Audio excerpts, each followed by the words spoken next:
നിയന്ത്രണം വിട്ട ട്രാക്ടർ ഇടിച്ചു കയറി ചങ്ങരംകുളം ടൗണിലെ കടകൾ തകർന്നു.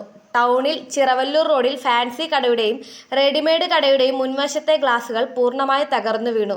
ശനിയാഴ്ച കാലത്ത് 7 മണിയോടെയാണ് സംഭവം. ട്രാക്ടർ ചിറവല്ലൂർ റോഡിലേക്ക് തിരിയുന്നതിനിടെ നിയന്ത്രണം വിട്ട് കെട്ടിടത്തിലേക്ക് കയറുകയായിരുന്നു. പുലർച്ചെ ആയതിനാൽ കട തുറന്നിരുന്നില്ല.